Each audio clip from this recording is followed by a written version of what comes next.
Time period T is equal to हमने बताया 2 pi under root M upon के।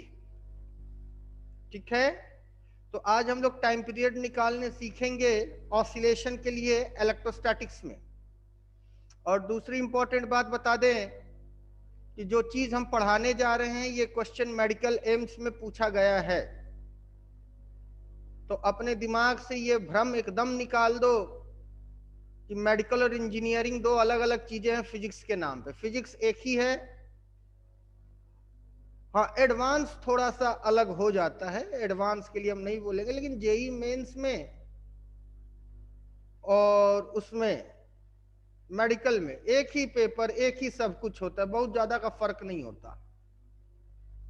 चलो, प्लस क्यू, ये भी प्लस क्यू, और यहां पे एक छोटा सा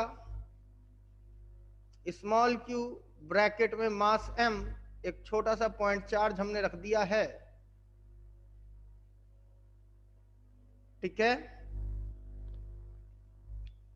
और इसका मास m है और छोटा सा चार्ज q है। इनके बीच की दूरी, सिमेट्रिसिटी हमको आसानी से मिल सके इसलिए 2d मान लिया,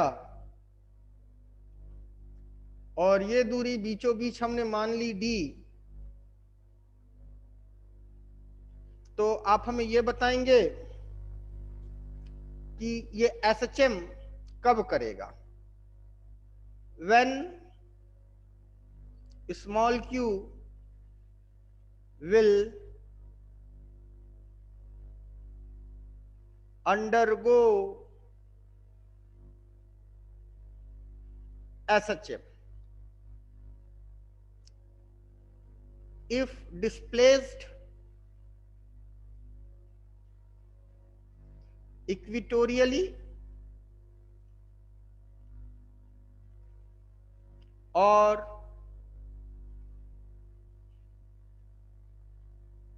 displaced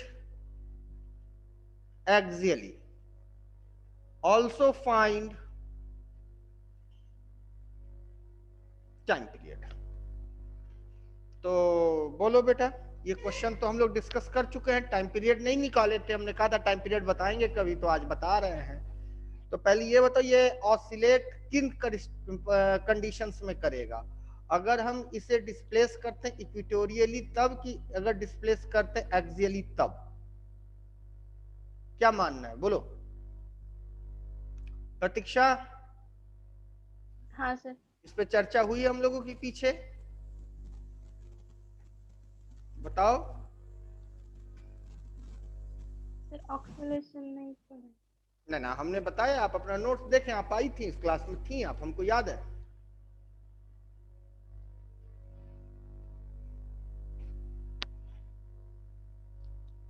देखें आप, मिल जाएगा आपको, अपने नोट्स को टर्न करके देखें। विजय, विजय, शायद नहीं ना आया। विजय, हाँ सर। ये डिस्कस हुआ है?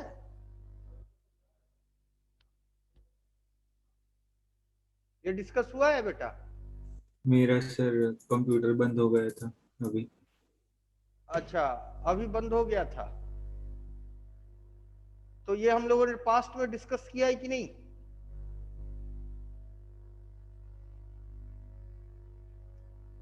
कोई नहीं बोल रहा है। दिव्या तुम बताओ, पास्ट में डिस्कस किया है कि नहीं इस सेक्शन को? हाँ सर। तो जब डिस्कस किया है तो बताओ ये कैसे ऑसिलेट करेगा। देखो, हम दोनों तरीकों से इसको एक एक बार चेक कर लेंगे।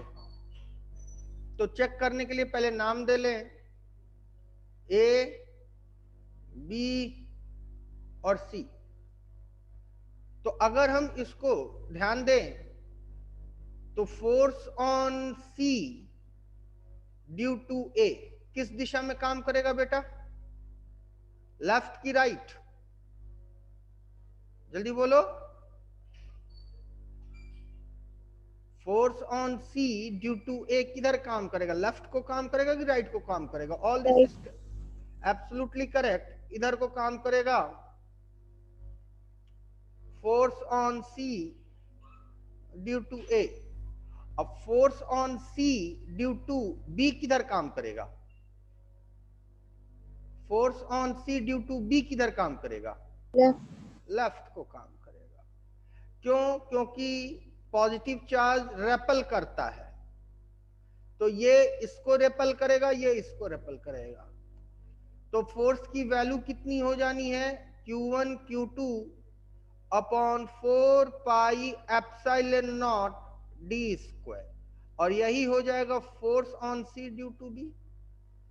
तो force C on A is equal to force C on B, ये क्या है? इक्वल है एंड अपोजिट है। तो नेट फोर्स क्या हो गया इसका बेटा? नेट फोर्स 0 हो गया। तो नेट फोर्स 0 होने का मतलब ये स्टेटस कैसा हुआ? इक्विलिब्रियम का। यहां तक बात समझ में आई? प्रतीक्षा याद आ रहा है? ये हम लोग डिस्कस किए थे कि नहीं? सर मैं absent थी उस दिन। नहीं, तुम आई थी, हमको याद है। तुमसे हम क्वेश्चन भी किए थे, क्रॉस क्वेश्चंस भी किए थे। यहां तक सबको समझ में आ गई बात बेटा? Hello hello. हाँ चल, अब इसको हम थोड़ा सा डिस्प्लेस करेंगे एक्सियली। ठीक, यहां तक नोट कर लो। क्वेश्चन इरेज करें, क्वेश्चन इरेज करें बेटा। हाँ सर। चलो, क्वेश्चन हमने इरेज कर दिया।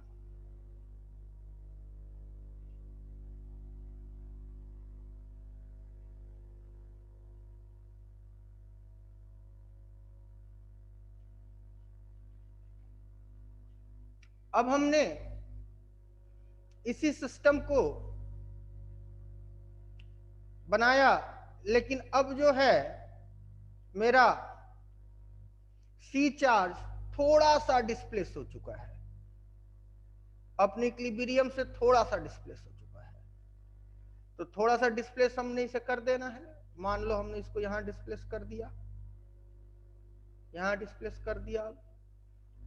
ये Q रहा, मास M रहा, ये सेंटर रहा, और ये दूरी हो गई आपकी D, और ये दूरी हो गई आपकी कितनी बेटा? 2D। इस पे चार्ज कैपिटल Q, इस पे भी चार्ज कैपिटल Q, और ये डिस्प्लेस हो गया है X। नाम दे लो A, B, सॉरी B, और ये C। अब force on C due to B कितना होगा बेटा? Force on C due to B कितना होगा? जल्दी बोलो।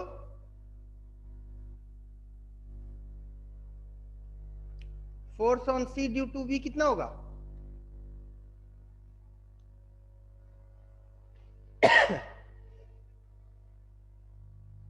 Q dot Q upon 4 pi epsilon naught हाँ, आगे D minus X brackets minus X whole square. Very good. अब force on C due to A कितना होगा? QQ upon 4 pi epsilon not कितना होगा बेटा? D plus X D plus X whole square. अब हमें ये बताओ कि force on C due to A, अब force on C due to B में बड़ा कौन है? दोनों में बड़ा कौन है? C due to B हाँ, force on C due to B बड़ा है। तो नेट फोर्स जो आएगा वो होगा force on C due to B minus force on C due to A। ये नेट फोर्स किधर को काम करेगा बेटा? ये नेट फोर्स किधर को काम करेगा? इधर को। इधर को नेट फोर्स काम करेगा कि नहीं? F resultant. तो पार्टिकल अपने मीन पोजीशन से किधर डिस्प्लेस हुआ है? पार्टिकल अपने मीन पोजीशन से किधर डिस्प्लेस हुआ है, लेफ्ट की राइट? राइट को डिस्प्लेस हुआ है ना बेटा, मीन पोजीशन से राइट को डिस्प्लेस हुआ है ना। हाँ सर। और नेट रिजल्टेंट फोर्स किधर काम कर रहा है, लेफ्ट। लेफ्ट, यानी ये एसएचएम करेगा। ठीक है, तो नेट फोर्स कितना हो जाएगा इसका बेटा, जल्दी बताओ। Q Q upon 4 pi epsilon not D minus X का whole square minus Q Q upon 4 pi epsilon not D plus X का होल स्क्वायर। यहां तक बात समझ में आ गई?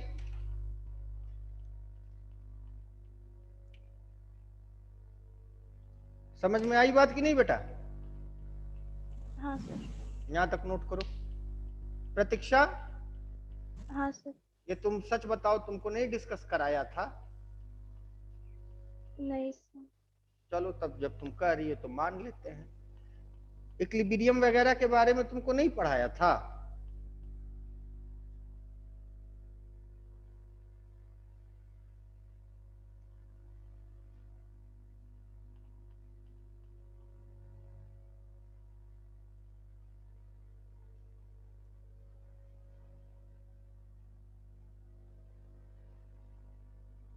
जल्दी करो।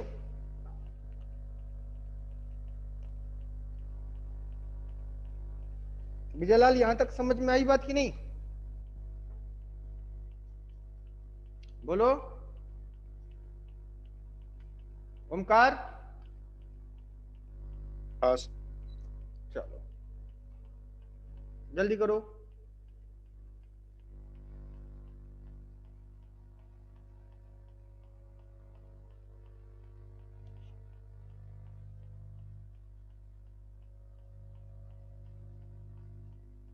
नोट कर लिया?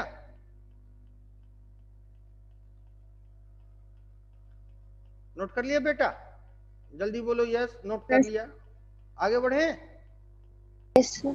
चलो नेक्स्ट पेज पे चलते हैं। तो एफ रिजल्टेंट मेरा कितना आ जाएगा, Q Q upon 4 pi epsilon not 1 upon D minus X whole square minus 1 upon D plus X whole square is equal to Q Q upon 4 pi epsilon not D plus X whole square minus D minus X whole square upon D minus X into D plus X का whole square. यही आएगा ना बेटा? Hello,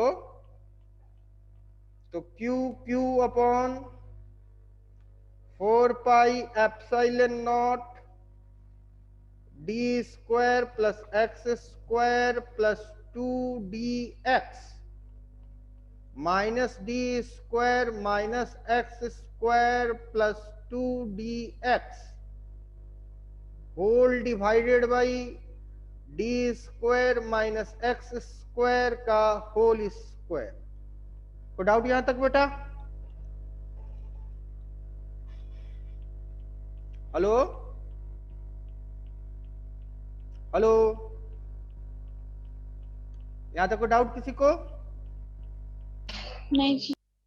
ये D, ये x, ये D, ये x सब कैंसिल, तो तुम्हारे पास क्या बचा, Q Q upon 4 pi epsilon not dot 2dx 2dx 4dx whole upon D square minus X square का होल स्क्वायर। यही आया ना बेटा एफ रिजल्टेंट? हेलो हेलो,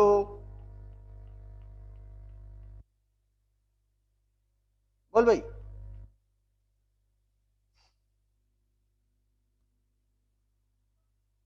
अब यहां से नीचे से डी स्क्वायर कॉमन ले लो, तो Q Q 4dx upon 4 pi epsilon not. इसमें से डी स्क्वायर कॉमन लेंगे तो बाहर क्या आ जाएगा बेटा? डी स्क्वायर अगर हम यहां से कॉमन ले लें तो बाहर क्या आएगा? बोलो, हेलो। सिंपल मैथमेटिक्स है बेटा, इतना तो तुम लोग को जवाब देना चाहिए धड़ाधड़। 1 minus x square upon d square. हम बेटा अंदर नहीं पूछे, हम बाहर पूछ रहे हैं। बाहर क्या आएगा? D to the power, D के पावर कितना आएगा? यहां से अगर हम डी स्क्वायर कॉमन ले लिए तो डी के पावर कितना आएगा? बोलो। 4 आएगा। क्यों 4 आएगा ये भी तुमको बता देते हैं। स्क्वायर पे स्क्वायर है तो स्क्वायर का स्क्वायर पावर 4 होगा ना बेटा। 1 minus X square upon D square. यहां तक कोई डाउट किसी को? हेलो। No sir. अच्छा, अगर हम लिख दें if x is too much less than d, तो X square upon D square की वैल्यू कितनी हो जाएगी बेटा? Nearly equal to 0। ये बात समझ में आई कि नहीं? हेलो, ये बात समझ में आई कि नहीं भाई? हाँ सर। हाँ, तो अब मेरा एफ रिजल्टेंट कितना हो जाएगा? अब मेरा एफ रिजल्टेंट जो बनेगा वो कितना हो जाएगा? Q Q upon Q Q x upon pi epsilon not D Q. यही होगा ना बेटा? बोलो। हाँ सर। अच्छा, और जो रिजल्टेंट फोर्स है वो किसकी तरह बिहेव कर रहा है? जब मीन पोजीशन की तरफ रिजल्टेंट फोर्स काम करते तो उसे क्या नाम देते हैं? बोलो ओमकार। ओमकार, हाँ सर। अगर कोई फोर्स मीन पोजीशन की तरफ काम करता है एसएचएम में तो उस फोर्स को क्या नाम दी जाती है? Restoring force. Restoring force. और तो ये रेस्टोरिंग फोर्स की तरह काम कर रहा है कि नहीं? हाँ सर। तो रेस्टोरिंग फोर्स का जनरल वैल्यू क्या होता है? F इज इक्वल टू, बताओ, सब बताया है, क्या होता है? माइनस के एक्स। हाँ, नेगेटिव साइन ऑपोजिट डायरेक्शन को शो करता है, के एक्स। ये x और ये x कैंसिल, तो रेस्टोरिंग कांस्टेंट कितना आ गया? Q Q upon pi epsilon not D Q. तो टाइम पीरियड t की वैल्यू कितनी बताई थी? 2 पाई अंडर रूट कितनी बताई थी? m upon k। और k की वैल्यू कितनी आ चुकी है बेटा? क्यू की डॉट पाई एप्सिलॉन नॉट। बात समझ में आई कि नहीं?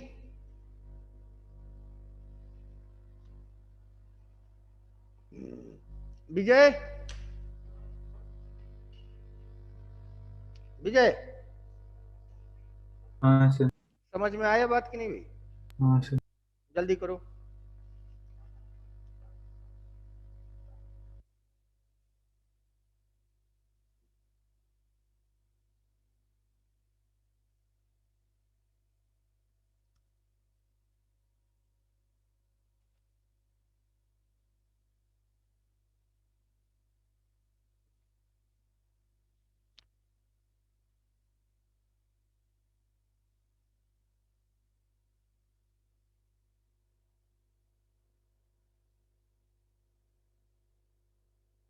हो गया?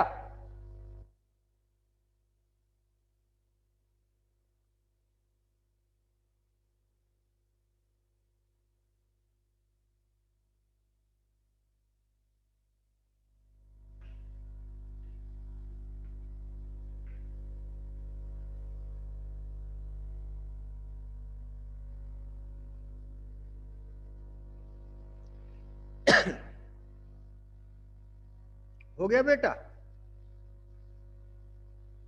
हेलो,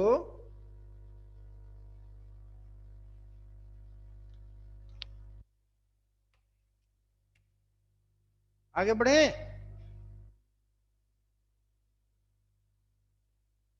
जल्दी बोलो, बोल भाई, बोलते नहीं हो यार। यस नो कुछ तो बोलो, नोट कर लिया। हाँ सर। आगे बढ़ते हैं अब। चल, ये क्वेश्चन बहुत प्यारा क्वेश्चन है और बहुत आसान क्वेश्चन है। देखते हैं कितने लोग खुद से कर पाते हो। बाकी हम तो करा ही देंगे, कोई इशू नहीं है, लेकिन पहले देखते हैं कितने लोग कर पाते हो। समय दिया आप लोगों को 2 मिनट क्वेश्चन कंप्लीट होने के बाद।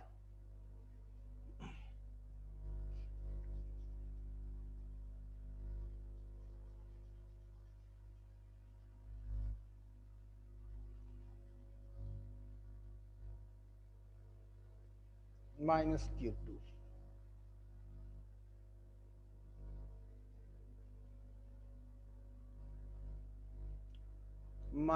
-Q1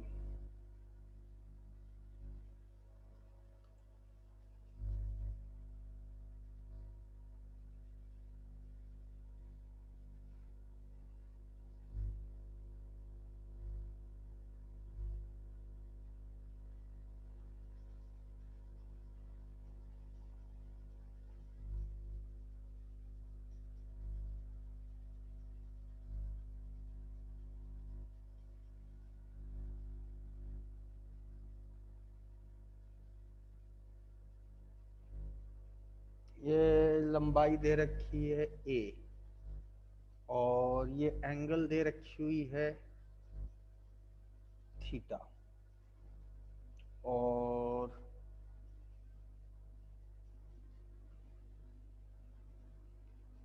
ये +Q2 है और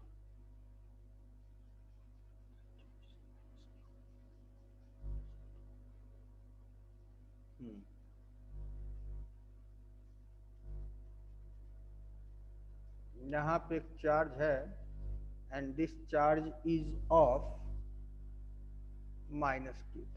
हो गया। The component of force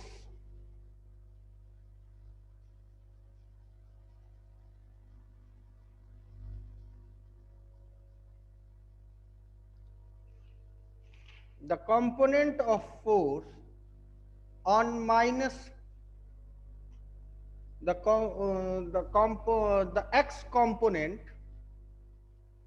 x component of force on minus Q1 is proportional to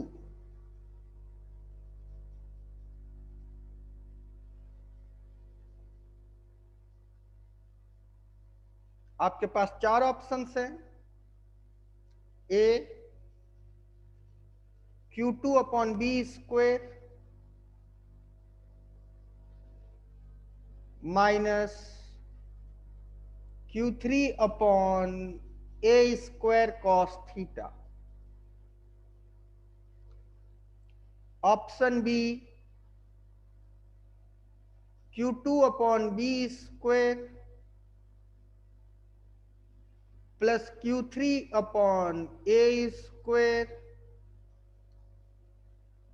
dot sin theta। Option C Q2/B² plus Q3/A² cos theta। Option D Q2/B² minus Q3/A² dot sine theta. और B जो है वो ये वाली दूरी है, this दूरी is of B। चलिए, अब आप लोगों के पास 2 मिनट समय दिया जाता है, सॉल्व करके बताएं।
1 मिनट बीत चुका है आप लोगों का।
Time up.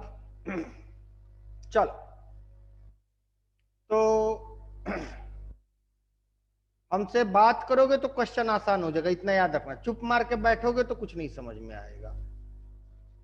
तो फोर्स निकालना किस पे है? आफ्टर ऑल फोर्स किस पे निकालना है बेटा? -3। Q1 पे। तो अंडर ऑब्जर्वेशन Q1 होगा। तो Q1 को Q3 क्या करेगा?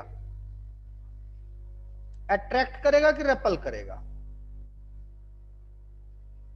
Q1 को Q3 क्या करेगा? अट्रैक्ट करेगा कि रेपल करेगा? जल्दी बोलो। रेपल। रेपल करेगा। और कुछ इस दिशा में रेपल करेगा। क्यों भाई? हेलो? हाँ सर। हाँ सर। अच्छा। और Q2 Q1 को क्या करेगा? अट्रैक्ट। अट्रैक्ट करेगा। तो ऑब्वियसली कुछ इस दिशा में अट्रैक्ट करेगा। ये तो बात समझ में आ गई तुम लोगों को? यहां तक कोई डाउट किसी को बेटा? हेलो? No sir. अच्छा, फिगर ने एक्स और वाई को लंबा नहीं करा है जानबूझ के। इसलिए लंबा नहीं करा है ताकि तुम लोग कंफ्यूज्ड हो। तो तुम्हारी कंफ्यूजन को हम दूर करते हैं और हम इसको कर देते हैं लंबा। ठीक है, ये हमने लंबा कर दिया दोनों फोर्सेस, दोनों को, दोनों तरफ से।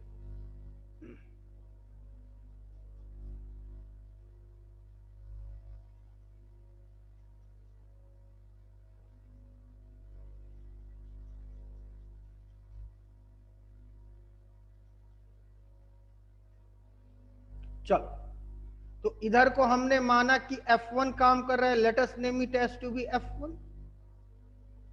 और इधर को हमने माना कि F2 काम कर रहा है।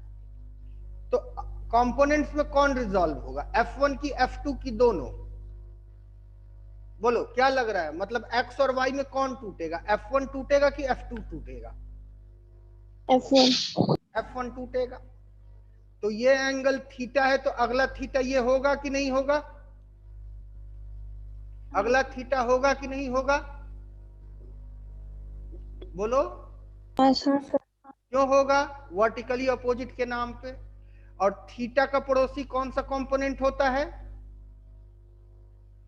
कॉस। कॉस। तो इधर कौन काम करेगा? F1 cos theta. और इधर कौन काम करेगा बेटा? F1 sine theta. तो क्वेश्चन किसके अबाउट पूछा गया है? किसके अबाउट पूछा गया है? किसके अबाउट पूछा गया है? एक्स। एक्स के अबाउट। तो एक्स के अबाउट कौन कौन काम कर रहा है? Force on Q1 along x axis. कौन कौन काम कर रहा है बेटा? जल्दी बोलो। F2 F1 sine theta. F1 sin theta plus F2. F2 है कि नहीं? तो F is equal to Q Q यानी कि 3 और 1 upon 4 pi epsilon not A square dot sine theta plus F2 की बात करें तो क्या हो जाएगा? Q1 Q2 upon 4 pi epsilon not be square. तो प्रोपोर्शनल पूछा है, तो प्रोपोर्शनल के लिए क्या बोला हमने? प्रोपोर्शनल के लिए क्या बोला? कांस्टेंट्स को बाहर निकाल लेते हैं। तो इनमें कांस्टेंट कौन कौन है बेटा? कांस्टेंट कौन कौन है, पहचानो दोनों एक्सप्रेशन में।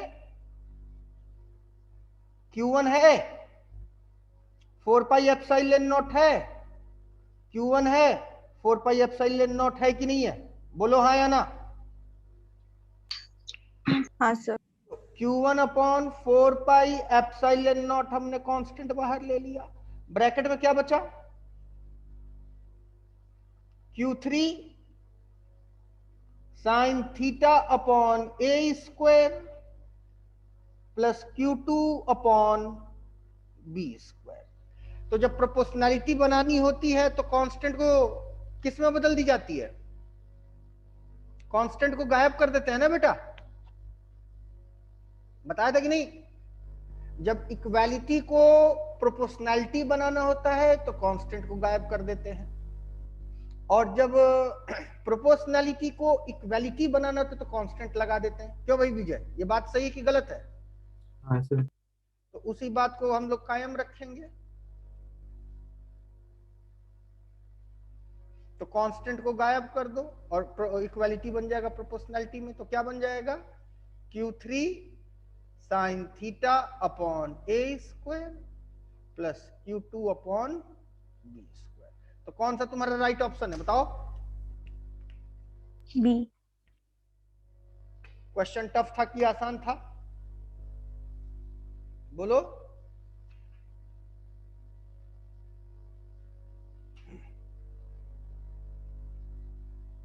जल्दी करो।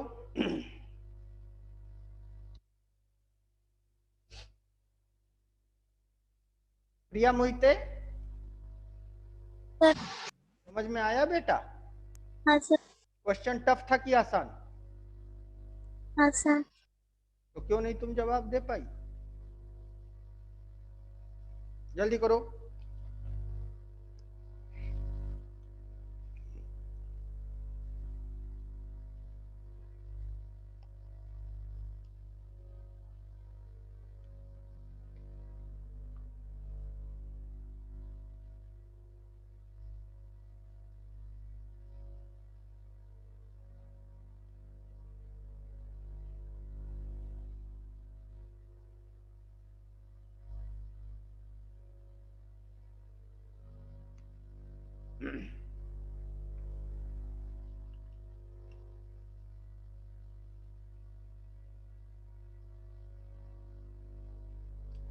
आगे बढ़े।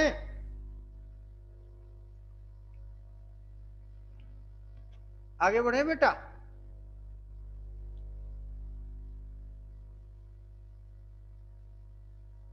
हेलो। हाँ सर। चलो आगे बढ़ते हैं। अब एक और क्वेश्चन डिस्कस करते हैं, बड़ा प्यारा सा क्वेश्चन है।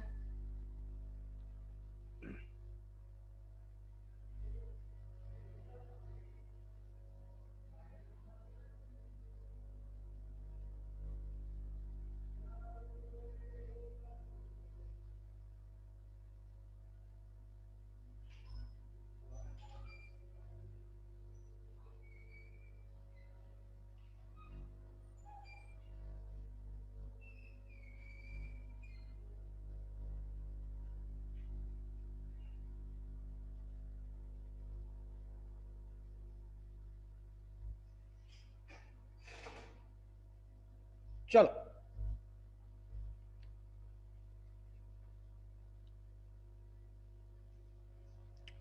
ठीक है,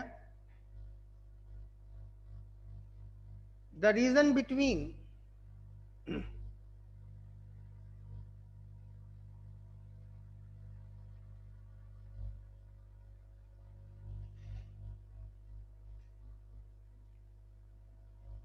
two spheres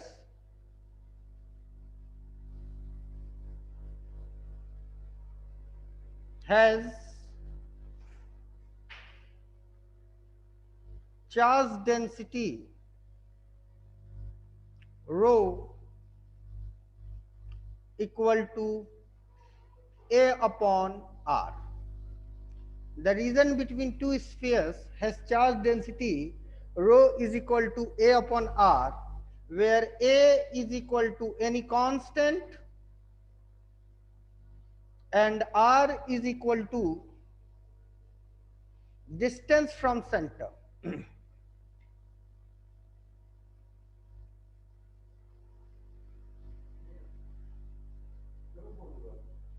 ठीक है, a point charge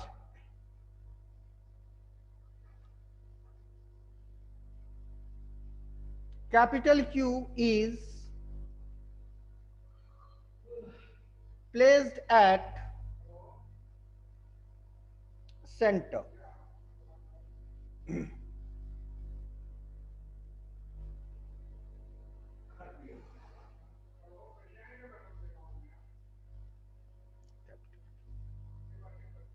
ठीक है, full stop. For what value of A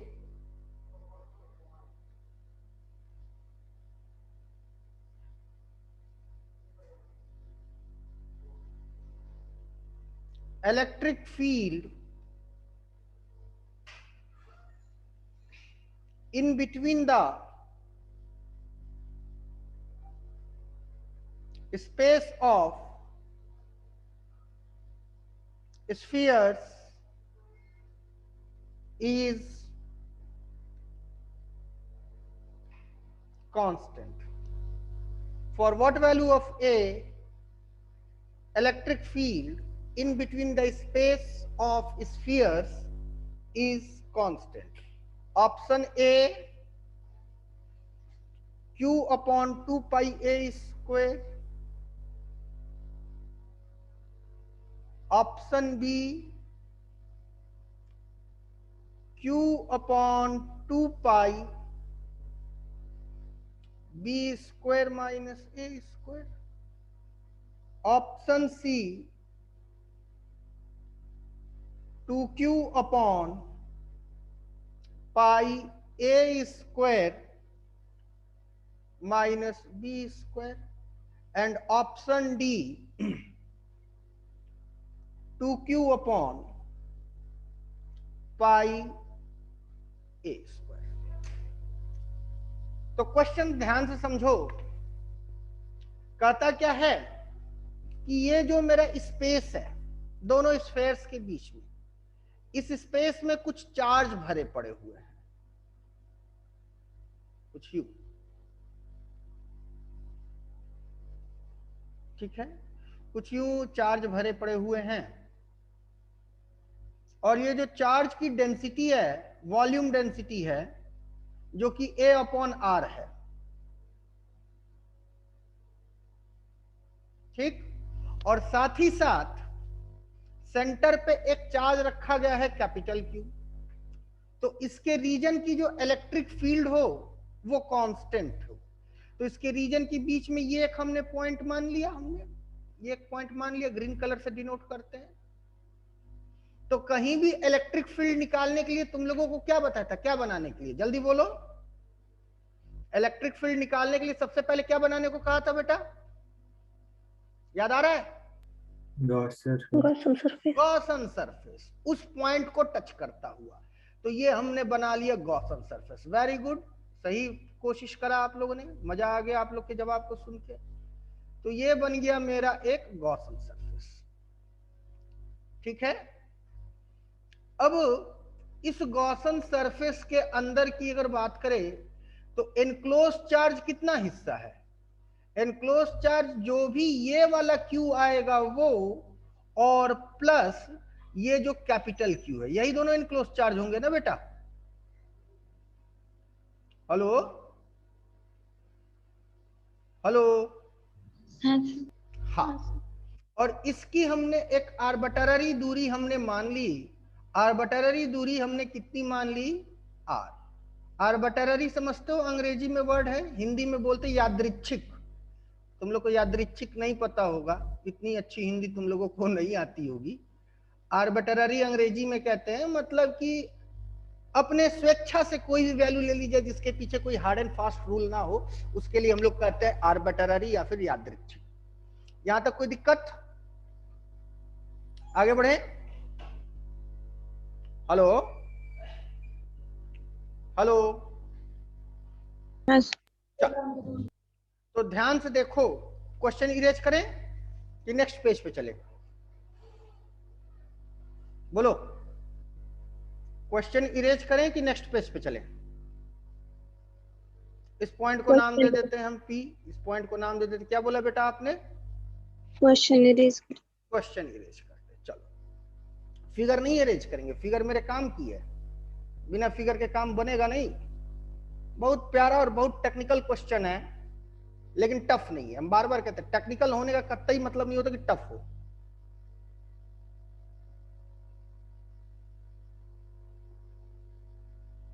options रहने देते हैं।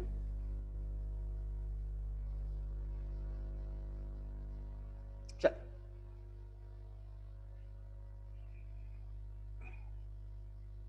अब electric field at R is equal to E dot 4 pi R square is equal to Q enclosed upon epsilon naught। यहां तक सब खुश? कोई दिक्कत? बोल बेटा। दिव्या, कोई दिक्कत? नहीं सर। अब हमें पता लगाना है Q enclosed की वैल्यू। तो Q enclosed कितना होगा? एक तो ये पॉइंट चार्ज जो कैपिटल Q रखा है, और plus Q dash upon epsilon not. और Q डैश जो है वो ध्यान से अगर तुम लोग समझो तो I am talking about this region, I am talking about this region. Are you getting my point, what I mean to से?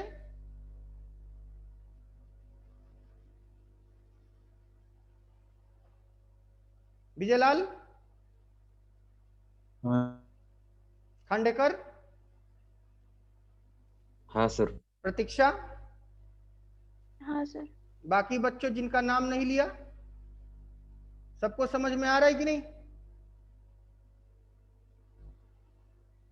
प्रिया मोहिते, हाँ सर। वैजंती।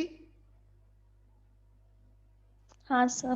तो हमें ये मेरा Q डैश है, ये जो शेडेड रीजन है ना, this shaded region is the Q dash. Now we have to find the value of Q dash. तो Q डैश कैसे निकालेंगे? तो Q डैश निकालने के लिए तुमको डिफाइन करा है कि rho is equal to A upon R। तो rho is equal to A upon R, और ये क्या है? Volume density dQ upon dV, where dV is the volume। तो V की वैल्यू कितनी होती है बेटा? 4/3 पाई R क्यूब। तो dV बाई dr कितना हो जाएगा? 4 डॉट पाई R स्क्वायर। तो dV की वैल्यू कितनी होगी? 4 pi R square dot dr। ये बात समझ में आई कि नहीं भाई सबको? यहां तक बात समझ में आ गई? Hello hello. चल, इसको इरेज करें, ऑप्शंस को इरेज कर दें। अब ध्यान से समझना, तो A अपॉन R कितना डिफाइंड है? A अपॉन R कितना डिफाइंड है? dQ by dV। तो dQ अपॉन dV। तो dV कितना है बेटा? 4 pi R square dot dr। तो डी क्यू की वैल्यू कितनी हो गई, A upon R 4 pi R square dot D R, integrating both side. तो इस यहां पे कोई चार्ज नहीं है, यहां पे कोई चार्ज नहीं है, क्योंकि चार्ज इन्हीं रीजन्स के बीच में है। तो यहां पे हमें नहीं पता कोई तो जीरो, और इतने रीजन तक हमने कितना चार्ज मान रखा है, क्यू डैश। और यहां की रेडियस कितनी है, स्मॉल ए, और यहां की रेडियस कितनी है, स्मॉल आर। ये और ये कैंसिल। तो मेरे पास क्या बना, Q dash minus zero, upper limit minus lower limit, ये जीरो की जगह क्यू लिख दिया, sorry for this, Q dash minus Q rho is equal to, ये और ये कैंसिल हो गया, तो ए 4 पाई ए डॉट 4 पाई है ना बेटा।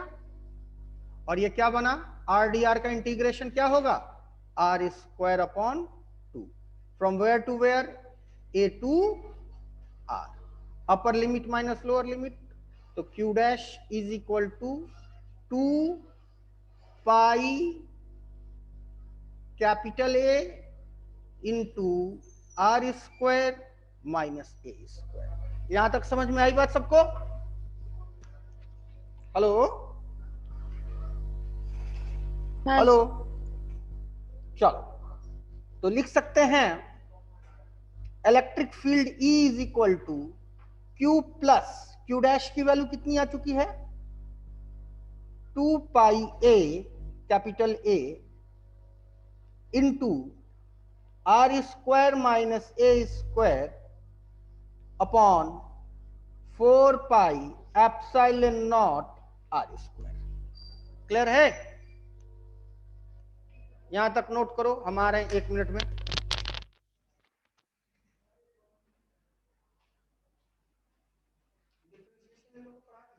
लंबा लंबा वाला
हाँ बेटा, कर लिया आप लोगों ने,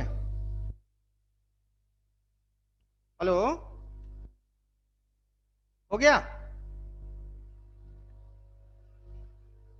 बोल बेटा, हाँ सर। सबको समझ में आ गया।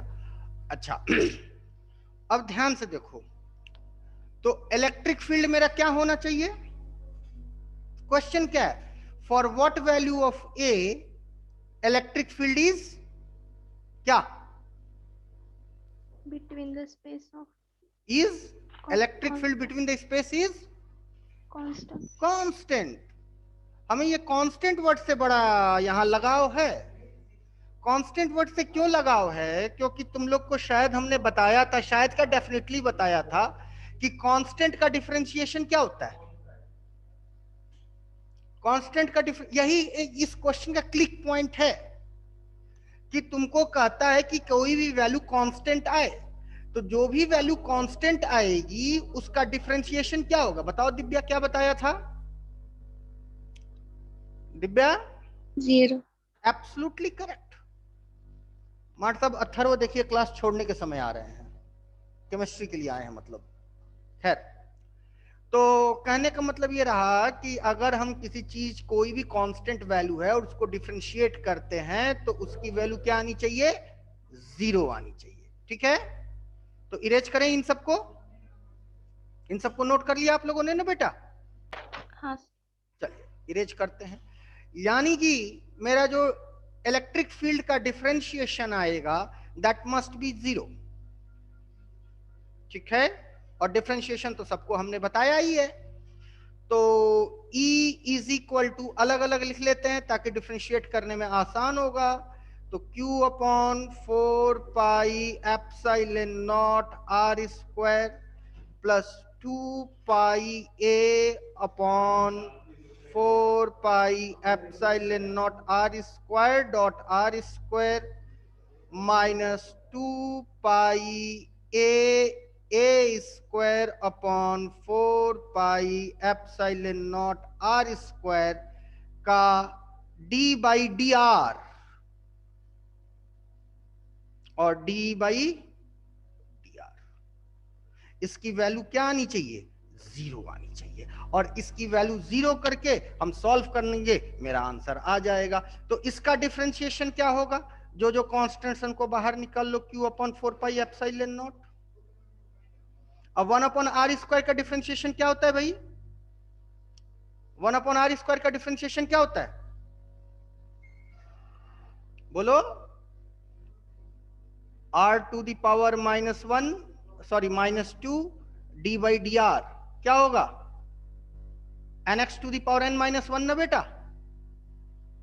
हाँ सर। तो कितना हो जाएगा, -2r raised to -3। -2r -2 upon r cube ना, हाँ सर। तो -2 अपॉन r क्यूब। कोई डाउट? अच्छा, ये r और ये r कैंसिल हो गया तो ये पूरे की पूरी वैल्यू क्या हो गई, एक, ये पूरी की पूरी वैल्यू क्या हो गई, एक कांस्टेंट हो गई ना बेटा। ये r स्क्वायर कैंसिल हो गई तो ये पूरी वैल्यू क्या होगी, कांस्टेंट। और कांस्टेंट का डिफरेंशिएशन क्या होता है बेटा, 0। माइनस ये पाई और ये पाई कैंसिल कर दो, है ना, और ये दो कैंसिल कर दो, और जो जो कांस्टेंट्स उनको बाहर निकालो। तो कांस्टेंट कौन कौन है, a अपॉन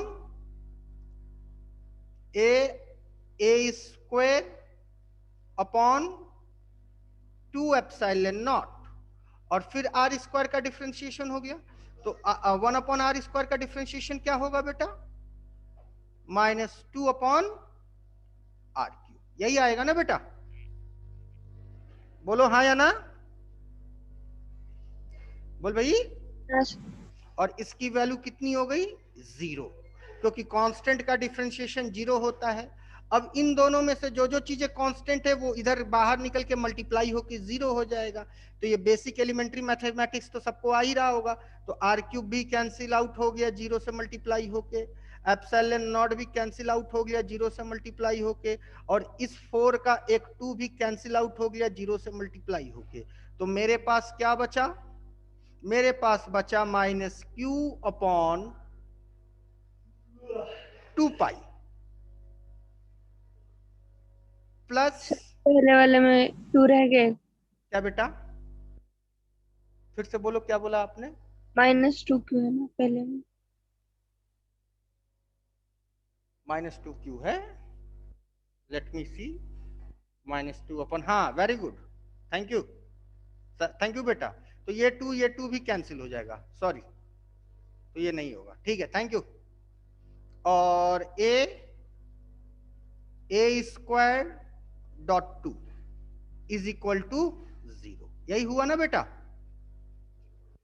हेलो, तो हमें किसकी वैल्यू निकालनी, कैपिटल ए की। तो कैपिटल ए के टर्म में इसे क्या लिख सकते हैं, capital A is equal to, जल्दी बोलो, capital A is equal to क्या लिख सकते हैं, बोल भाई। अब इसको इक्वेट करके बताओ, इतना छोटा सा काम तुम लोग से कम कर रहे हैं।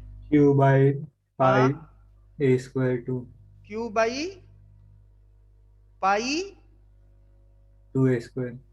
2a square, very good, and this is your answer. Clear है? कि नहीं क्लियर है?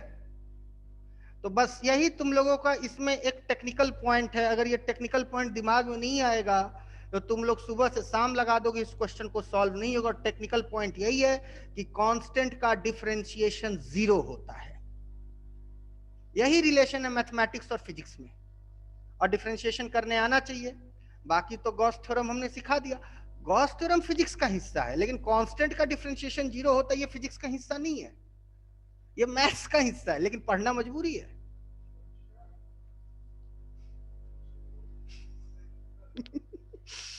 ठीक है, तो आज के लिए बस इतना ही। मिलते हैं अगले क्लास में। Thank you for today. कल एक रिजर्व डे रखते हैं, जिसको जो सवाल पूछना होगा पूछेगा, नहीं तो कल हम शुरू करने जा रहे हैं पोटेंशियल। Okay, thank you.